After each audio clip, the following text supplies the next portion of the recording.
we're on. Welcome back. Welcome back to Humblewood.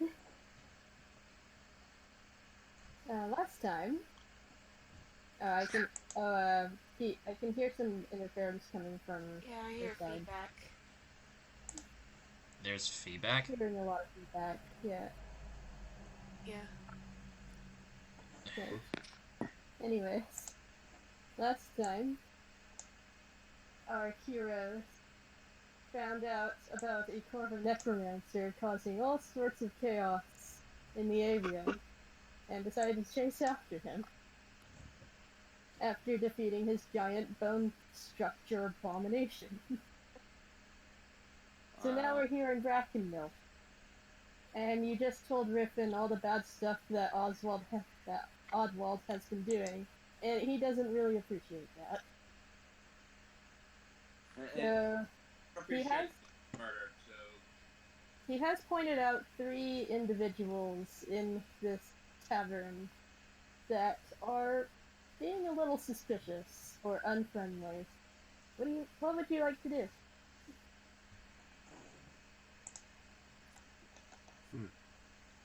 Well, I guess the question is, which of us is kind of the more savvy in terms of conversation? That that would be Rook. that would be Talus and Rook, so that's where I'm going to get him. Yeah, I mean, Okay. I need to break out of old habits because I'm not built to be like the talker in this one, so I'm leaving it with you guys. Yeah. Not very charismatic. I mean, I'm a bit better than your average guy, but yeah. Yeah, and I'm only good in terms of, lying. So. Deception? Yeah. And I have a charisma of 13, but... It's better than nothing. Yeah. Well... Okay. I think the ones best for the job are Talus and Rook. Right, so I'll guess to start, I suppose. Which one looks the... Well, at a glance, which one of the 3 looks the least hostile? Probably the Luma over here. Right. Now, hey, remind me, what was I supposed to ask them about again?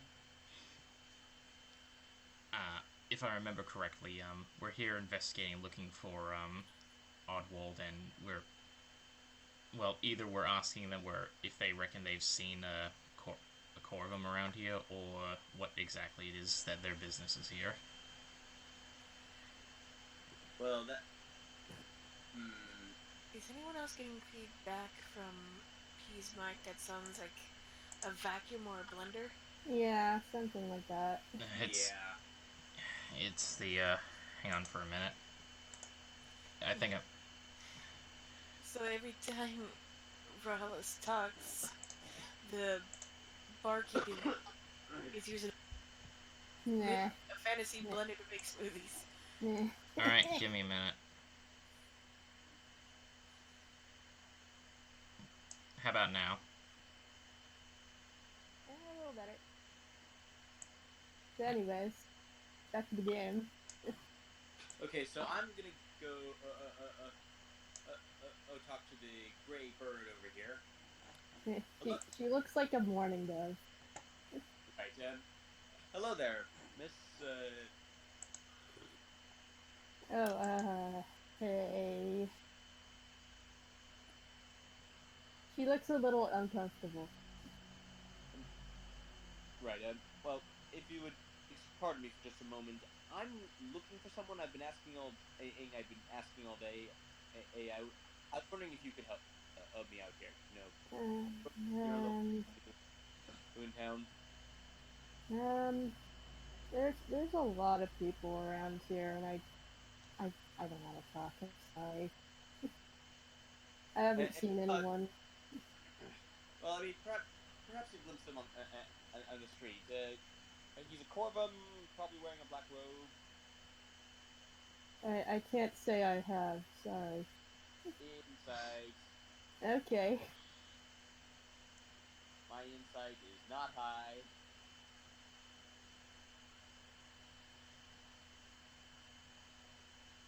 She appears to be telling the truth.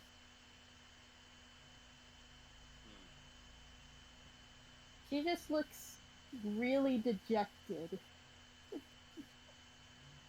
I can see your mind's occupied by something else. I will leave you to your turn. Okay.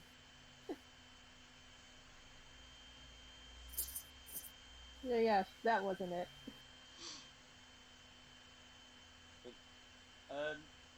Okay, I'm gonna be and walk over to this guy very casually,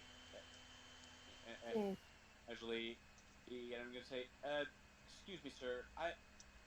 Perhaps you can help me. I'm looking for someone. Core of them probably wearing a black robe.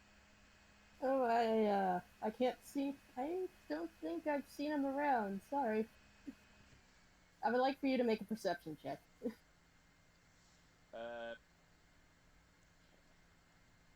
Perception. Perception, yeah. Natural Okay, nothing's one. out of the ordinary. Nat 1. 20 on the other side, just taunting me. Oof. So yeah, nothing's out of the ordinary with him. Okay, Rook's turn, I guess. Okay. I suppose we have not talked to this owl fellow? Yes, the Strig Barbarian. Yeah. Okay, Rook is gonna take a little doesn't seat work, next to him. It's like, yeah, if that doesn't work, then that's when I'm gonna bust out the unethical magic. Okay. The Strig before you is very large and imposing, and he has this cold, expressionless face as he turns towards you. it's like, hello, seat taken. Sorry, pardon? I'm asking if the seat's taken. He doesn't move. I proceed to take a seat next to him. He continues to menace you. Okay. I'm gonna ask him, it's like, I'm gonna call the bartender. I was like, hey, can I have a glass of water and whatever my friend here wants? Oh, right away. So Okay. I turned back and was like, so, been here long? He continues to stare. Unresponsive. I'll take that as a yes. So, we're actually looking for somebody here. I'm not sure if you've maybe seen him around. You seem pretty worldly yourself here. We're looking for maybe a Corvin in a black robe. For once he actually moves, it's a shrug. But he still doesn't say anything. Hold up. I kind of look to the bartender and wonder if he's getting a drink anytime soon. Yeah, he's gotten it over. Here you go, fellas. Ah, thanks. It's like, is there a problem there, my friend? You seem a little bit stiff.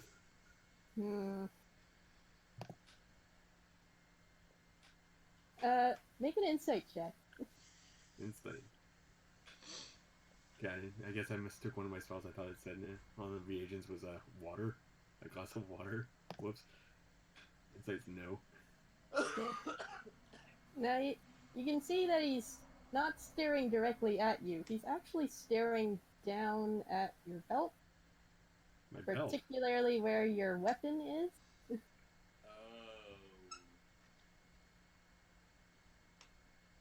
It's like, I kind of, like, trace his eyes to my belt. It's like, look at my weapon. It's like, oh, you like my rapier? Yes, it looks to be of fine craftsmanship. Thanks. I had I guess a small addition to it recently. Oh, interesting. Yes. You see that he holds up this big old battle axe from his waist. I also am a connoisseur of weaponry. Looks like a very fine weapon. It's really well sharpened and ornate.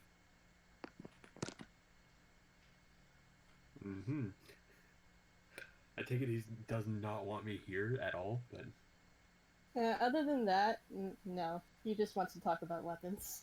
Yeah, okay. See, are you familiar with, sort of biological weapons? Sort of like, maybe someone using necromancy as a sort of weapon? He kind of thinks for a moment, and goes, "Can't say I have. I'm not exactly magically inclined." Yeah, and you know what? I totally understand. It seems to be something of a shameful sort of thing, like, not actually getting in there right into the thick of things. Am I right? Yes. Now, I was wondering, I was looking for one of these shameful individuals. I guess we kind of had a poor little run-in with him, a little bit of dishonor. You wouldn't happen to have seen this individual I spoke of before, right? He kind of looks around the room and says, "I'm afraid I haven't seen such an individual, but that grouse over there, he looks a little suspicious." He looks a little bit suspicious, you say? I'd say so. Something about him just seems off. You know what? Thank you very much for your help there, friend. Enjoy your drink. Yeah, thank you very much. You're welcome. Sorry. And thank you very much, Bersha, for allowing me to see your weapon. My pleasure. As I excuse myself, can I walk over to Talos here? Tell me you had more luck than I did. Yeah, our friend here, as I point to the grouse. Make another perception check. Me? Yes. Okay. Keep going back and forth this spell here. Perception. There. Okay. That's what we're looking for. Here's what you see from this grouse. You immediately notice a part of his robe is phasing through the table. Phasing through the what? It's phasing through the table. Like a glitch. Okay, I kind of sit next to him I guess sort of casually sit next to him, and I kind of go to tap him on the shoulder. It's like, "Hey, buddy, you got a problem with your robe there?"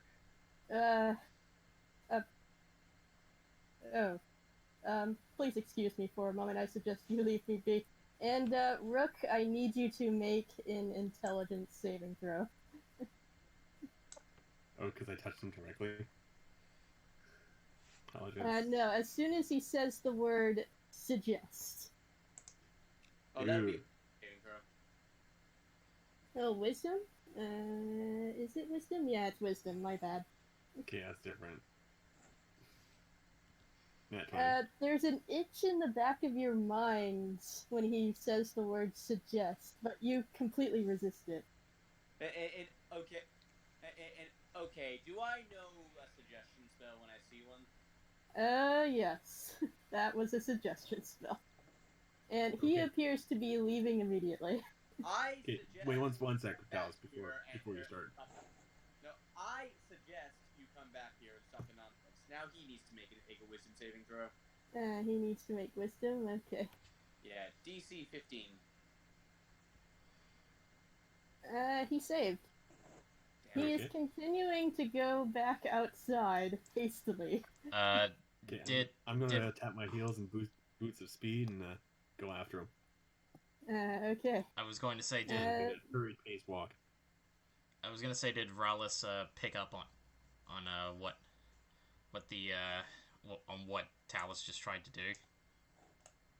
As did Henrietta. Probably yes. Yeah, you see the Gallus just beginning to make a run for it. Okay. How far? I have the boots of speed, and I'm just gonna tackle him. Wait, I was gonna. I'm gonna try. I was gonna say. I'm gonna try and grab at his legs. How far away from Rallis is he? He's already making a run for it, and as Rook is about to tackle him, he poofs into a puff of smoke and teleports over the way over here. Counterspell. Counterspell. Can you counterspell a counterspell? You can. Because he does. Wow, he's using less I health. have done that myself in the past, so I'm not going to complain about this. He continues to run away, alerting the perch guard, and goes into the wood. I run after him shouting, "Fugitive." The perch guard can continue after him into the woods. Okay. We're all running after him, and I'm running at like double the speed of everybody. Okay. Yeah. So now you're all in the woods, chasing after a corn. It's a lot. There's a lot of dense foliage in here, and it's difficult terrain. Oh. After a while, you do eventually find him. Oh wow, like, the shading on this is fantastic. Thanks. I tried. Like, You do eventually find him. He appears to have tripped over one of the upturned roots on the ground, and now he's just on the ground prone. Okay, I guess I'm a little bit closer than everybody else, because... And can't glide away from this one, Oddworld. Do we know it's Oddwald? Yeah, it is Oddwald. Okay. I mean, we've His seen him. disguise faded. I think the disguise is pretty much dropped at this point. Yeah, the disguise has been dropped. Yeah. He is now on the ground. He's huffing and panting. I'm gonna casually just like walk up to him and say, like, "Look, man, you can't outrun us." That's enough. I yield. Okay, good. I can't run from my fate any longer. Just... I'll come quietly. You know what? That's all we ask. Emphasis on quietly. He is just completely haggard.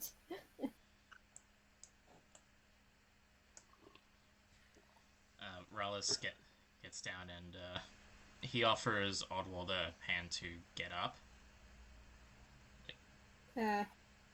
He reluctantly takes it. Henrietta offers him her canteen of water. I don't need it right now.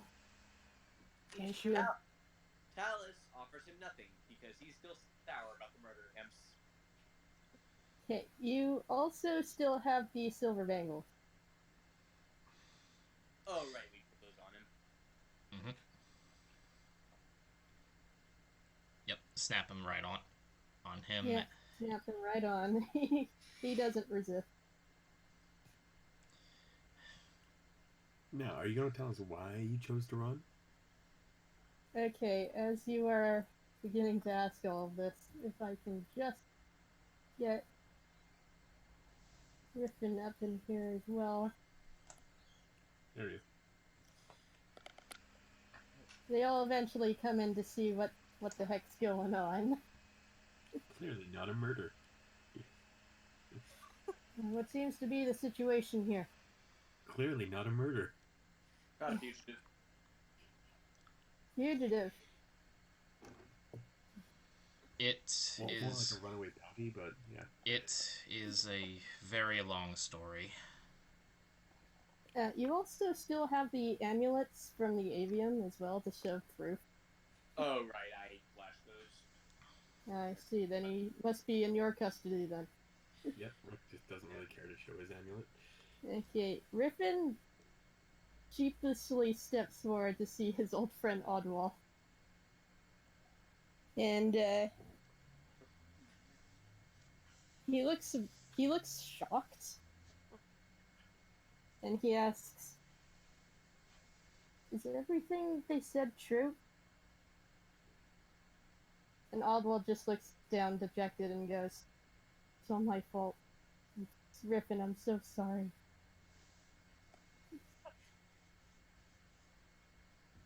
I mean, I feel like, yeah, not You're your fault.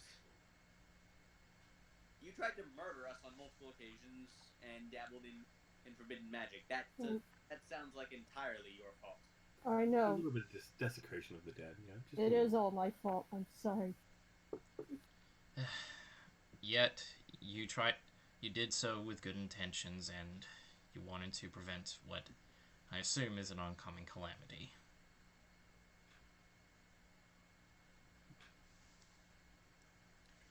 Rickon just looks really... The both of them look pretty crestfallen at each other. Henrietta notices this and looks to Riffin. Y'all gonna be alright, Sir Riffin? I'm not entirely sure. I'm not entirely sure. This is my old friend. He and I used to go on adventures together for years. Maybe you can help us talk to him? Because it seems every time we try, he runs away and sicks some sort of monstrosity on us. Yeah, Oswald just goes, I'm done. I'm not going to do that anymore. She's out of character. She's trying to get Riffin to talk to Oswald.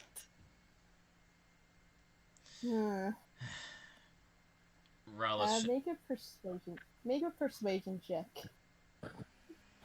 Me? Yeah. Okay.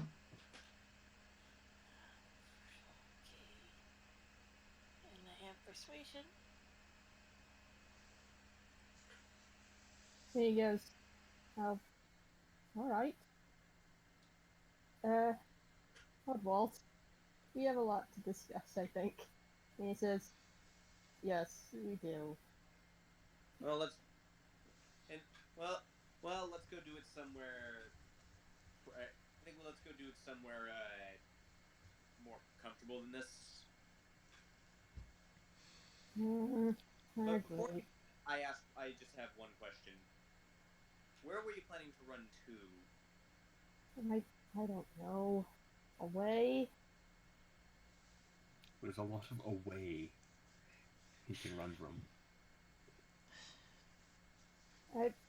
I wasn't at all. Just desperate, were you? Yes. I understand. But Yeah. Talus is What's right. this piece? Talus is right. Let's at least try and get more comfortable first before we start talking about potentially the end of the wood.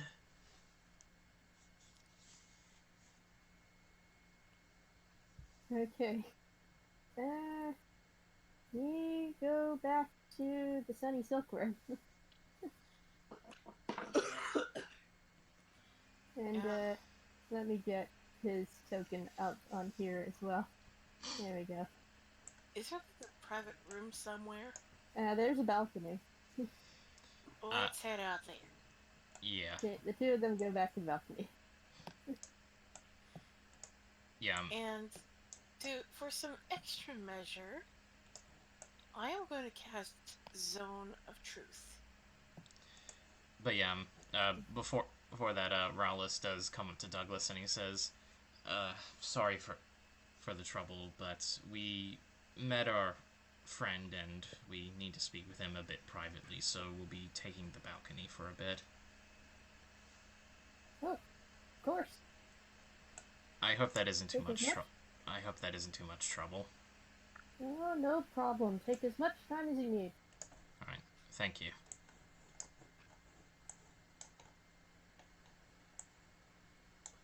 So, you now have his full attention. And also, he can't escape because he has the silver bangles on. And he can't lie because Zone of Truth is cast. Well, yeah, he doesn't resist. Well, And just in case he tries anything, I'm gonna pop my arcane recovery. He's not going to try anything because the silver bangles are preventing him from casting any magic. still, better to be safe than sorry. He might try to jump off. Well, he might try to jump off the balcony and run away like a maniac. Like, I don't trust this guy. That's fair. one of the cool things about wizards, you can just get spell slots back. Unlike warlocks. But oh well. Well, I mean, you get them back on a short rest, so, you know. Anyway. So Zone of Truth is a 15-foot sphere, which means Rook is safe from the Zone of Truth. Okay. Really, am I? Yeah, it's a 15-foot radius. Oh, the balcony isn't actually that big. So. Alright, anyway. I mean, 30 feet isn't really that big in real life terms, so... Well, anyway. Regardless, it's a big balcony. Anyway, let's get this started. So... Okay, what would you like to ask him? Well, I suppose the first major question would be... Yeah, definitely... what's going on?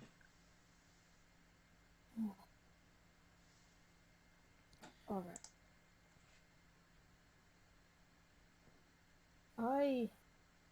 I am the one responsible for releasing the aspect of fire. That was... There we go. You released that thing? I was a damned fool for doing so. My intention was to seal it back for good. Seal it up back for good. Why the hell did you release it in the first place? That's what I was wondering. My family holds a generations-old prophecy that an Ebonheart will be the one to finally heal the wood from the great calamity that birthed the Scorched Grove. For many years I believed it would be me, but the more I learned, the less I knew about the fundamental nature of the problem. 6 months ago, I was granted a vision. An entity visited me in my dream and imparted knowledge of the aspect's existence. It showed me the location of the seal and told me of the spells I might use to heal the grove of the aspect's influence once and for all.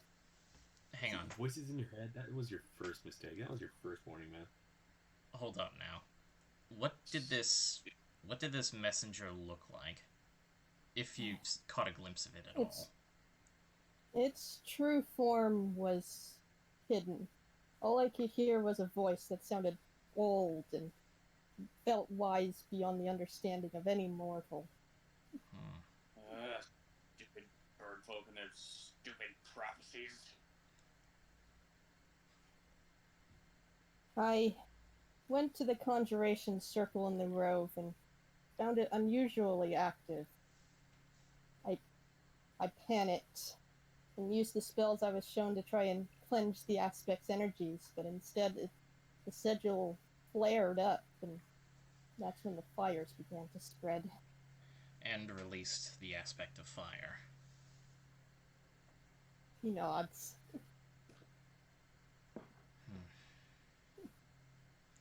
For why I did it.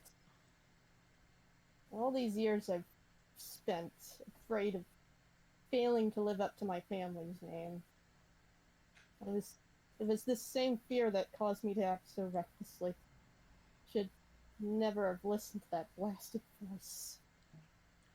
All my actions may have doomed Humblewood.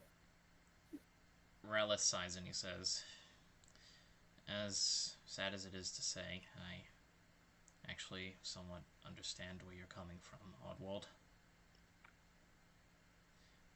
This expectation heaped onto you, you're afraid if you can live up to it or not, and at times it haunts you at the worst of times." He looks completely dejected.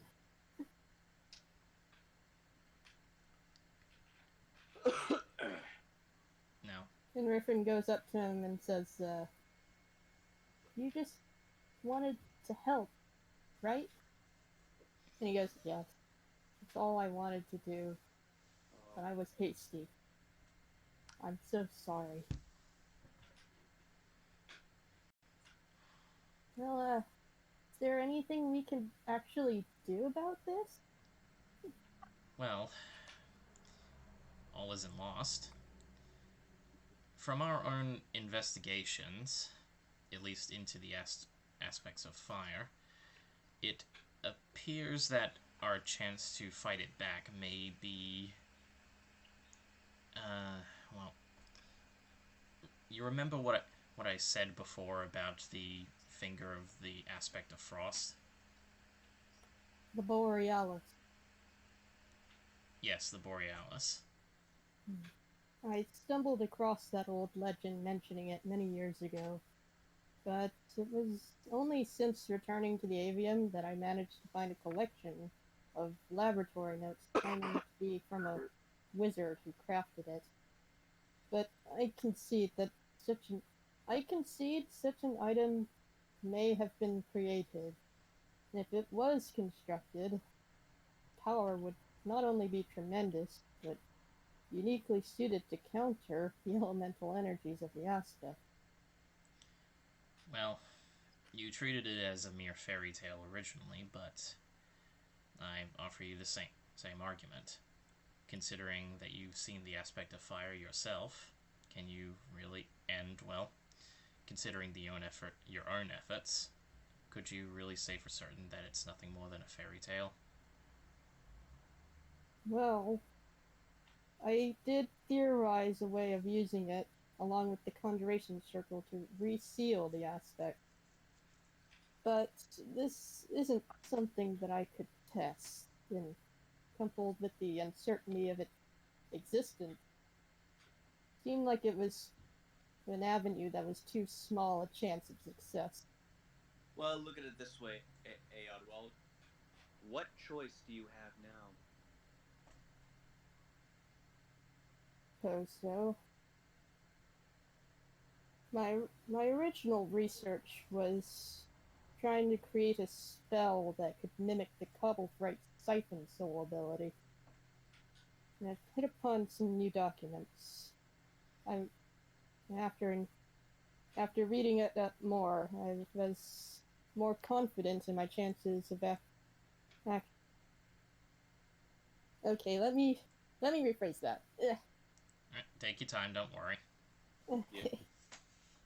I have hit upon some new documents which have increased my confidence in the chances of successfully using the ritual with the Borealis, but there's still no way to be sure. Well, we'll worry about that later. I don't suppose you have any idea where the Borealis is.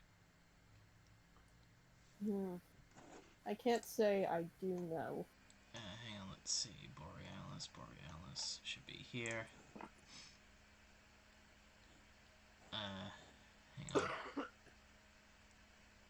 Elemental Elders.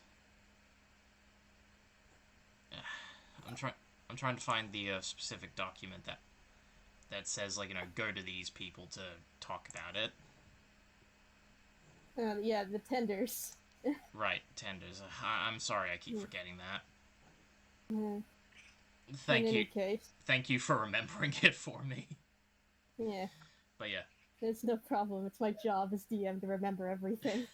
I'm very sorry. Anyways.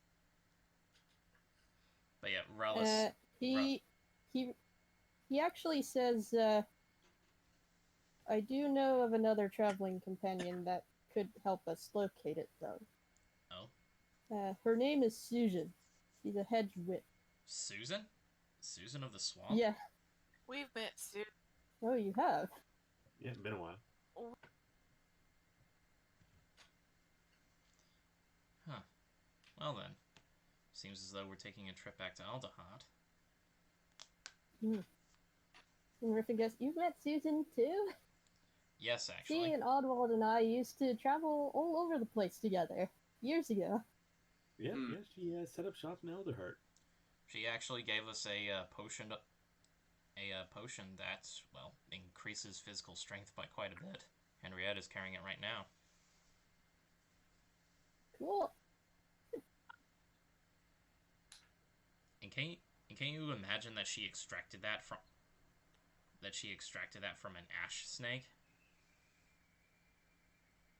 I can believe it. She's always been really good with potions. Not so much anything else, though. Excuse me. Well, Yeah, when we first met her, she ended up blowing up her house or what? Yep, Yeah, accident its own demon. that's common. that is common. He looks to Henrietta worryingly. Should I be concerned about that? I I'm don't a think little so. worried myself. I don't really think so. She's an elder heart. She should be a lot more careful. Fair enough. I suppose we need... Anyways, Most likely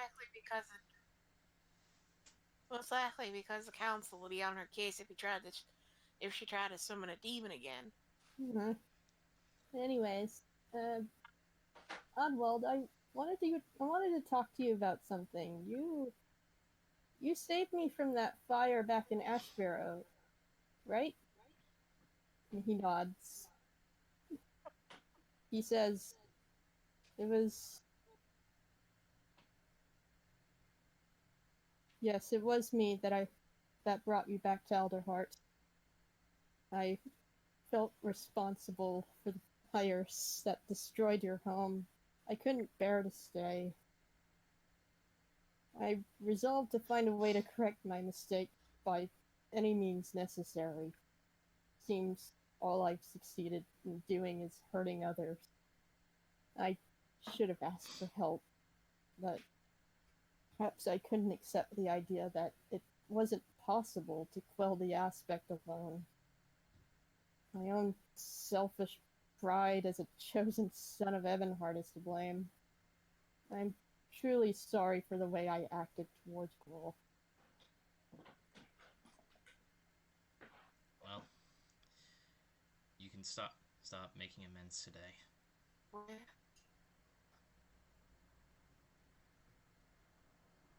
Nevertheless, Griffin, I would like to ask you to help us in sealing the aspect away. We need all the help we can get. And I am going to roll. Henrietta looks to Rallis. I'm willing to help if you are. Absolutely. Besides, we do need to return to Alderheart. And he has decided to go with you. So now you have a party of 6.